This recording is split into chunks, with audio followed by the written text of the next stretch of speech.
ఇది మీలో ఎంతమంది ఫేస్ చేశారో తెలియదు కానీ నాకు చాలాసార్లు అనిపించేది. కాలేజ్‌లో ఉండేటప్పుడు అరే! స్కూల్ లైఫే మస్తు ఉండే కదరా! మంచిగా లాంగ్ బెల్ కొట్టంగానే బుక్స్ పడేసి ఎళ్లి కార్టూన్ చూసుకునేవాళ్ళమని. అండ్ నేను ఎప్పుడైతే ఫస్ట్ జాబ్ కాలేజ్ అయిపోయిన తర్వాత ఫస్ట్ జాబ్ జాయిన్ అయ్యానో, నాకు అప్పుడు కాలేజ్ నచ్చడం మొదలుపెట్టింది. అరే! మంచిగా ఫ్రెండ్స్‌తో సినిమాలకి వెళ్ళేవాళ్ళం, స్పోర్ట్స్ ఆడుకునేవాళ్ళమని. అండ్ ఈ ఆలోచన అక్కడితోనే ఆగలేదు. నేను ఎప్పుడైతే 2, 3 కంపెనీలు మారానో దాని తర్వాత నాకేమనిపించిందంటే అరే! ఫస్ట్ కంపెనీ మంచిగుంటుండే కదరా! మంచిగా ఫ్రెండ్స్ ఉండి పార్టీలకెళ్ళేవాళ్ళం. ఇప్పుడు అది లేదు అని.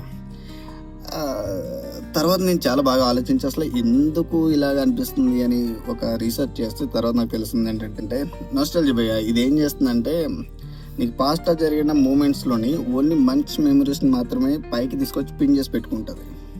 రైట్. నీకు ప్రెజెంట్ ఏంటి బోల్డెన్ ప్రాబ్లమ్స్ ఉంటాయి, బోల్డెన్ హెక్టిక్స్ ఉంటాయి. You have to deal with many things. So నువ్వు నీ పాస్ట్ లైఫ్ని కంపేర్ చేసుకున్నప్పుడు ఆ పాస్ట్లో ఉన్న గుడ్ థింగ్స్ని ప్రజెంట్లో ఉన్న ప్రాబ్లమ్స్తో నువ్వు కంపేర్ చేసుకుంటావు అనమాట. అప్పుడేమనిపిస్తుంది నీకు నీ పాస్ట్ లైఫ్ మంచుకుంటుండే అనిపిస్తుంది. అండ్ ట్రస్ట్ మీ, ఈ ప్రజెంట్ ఉన్న మూమెంట్ని నెక్స్ట్ 5 years తర్వాత కంపేర్ చేసుకో.